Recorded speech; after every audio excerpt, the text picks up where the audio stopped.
This video is designed to be a wrap-up of what we've done the past couple days when we've been working with radical expressions.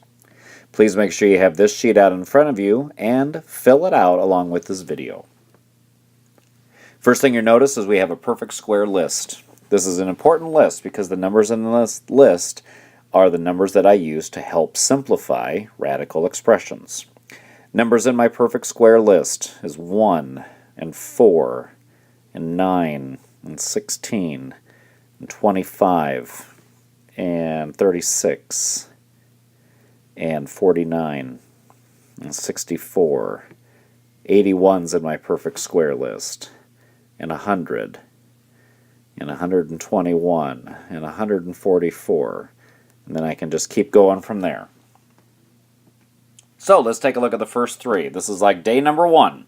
I want to simplify each expression. So take a look at the square root of 50. Think of numbers that multiply to give me 50 because 50 is not in my list. 10 times 5 gives me 50, but 10's not in my list and neither is 5, so I can't use 10 times 5. 25 times 2 gives me 50, and 25's in my list. So I'm going to rewrite the square root of 50 as the square root of 25 times the square root of 2. And I can take the square root of 25. It is nice, regular 5. So when I multiply these two things together, because remember you can multiply anything you want, we get 5 radical 2. And that's the simplified radical form for square root of 50. Take a look at number 2. Problem number 2, square root of 36. Hey, 36 is in my list. Don't make this any harder than it has to be. The square root of 36 is just nice, regular 6. So this whole answer is 6, and please don't make it any more difficult than that. Let's take a look at number 3. Problem number 3, I have a number out in front, and then I have the square root of 32. So think of numbers that multiply to give you 32. 4 times 8, and 4's in the list. 16 times 2. That one's a little harder to come up with. But 16 times 2 also gives you 32. If I'm ever torn between having two numbers in my list that divide evenly into the number I'm trying to simplify, always go with the bigger one. So I will need to use the 16 times 2. So for right now, the 3 is just coming along for the ride. So we're going to have regular 3 times, and then I have to use my perfect square, square root of 16. And then I'll have it times the square root of 2. And I can take the square root of 16, and the square root of 16 is regular 4. So you can multiply anything you want together. Take 3 times 4, you get 12.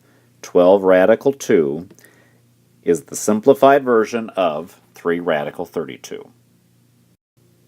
Now these next 3 problems are like what we did yesterday. So we need some extra practice with this because this is where things get a little bit trickier. Remember our rule in number 4 for adding and subtracting. You can only add and subtract like terms. So do not think that number 4, that the answer is 5 radical 35. You just can't add things together. I can only add and subtract like terms. 28 is not in my perfect square list, but a number that's in my perfect square list that divides evenly into 28 is 4. So I'm going to rewrite the square root of 28 as the square root of 4 times the square root of 7. And then it's going to be plus 5 radical 7, because I can't simplify that at all. I can take the square root of 4 and get nice regular 2. So now I'm going to have 2 radical 7 plus 5 radical 7, and now both of these are like terms, so I can add these together to get a final answer of 7 radical 7. So I needed to simplify the radicals first before I could add things together. Number 5, I'm multiplying. It's easy to multiply because you can multiply anything you want together. So if I multiply these two equations together, or these two expressions I mean, I'm going to have 3 radical 2 times 1 radical 8. So when I multiply these, I'm going to end up with 3 radical 16. And now let's simplify what I can. 16 is in my list, so the square root of 16 is just regular 4. And so if I take a regular 3 times a regular 4, I get regular 12. Last problem, number 6. If I add together square root of 18 plus the square root of 50, you have to have like terms to add these together. Do not think that this answers the square root of 68. Let's simplify each one of these.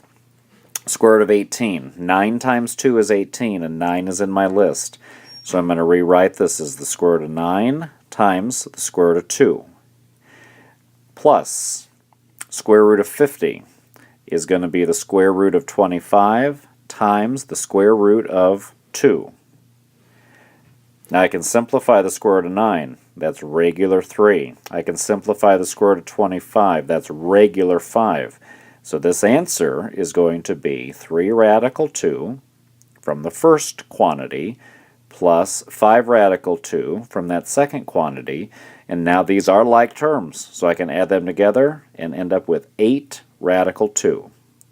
So remember, you can add and subtract only like terms. Those are the hardest. You could multiply anything you want together, and so I think you'll find the multiplying problems a little bit easier.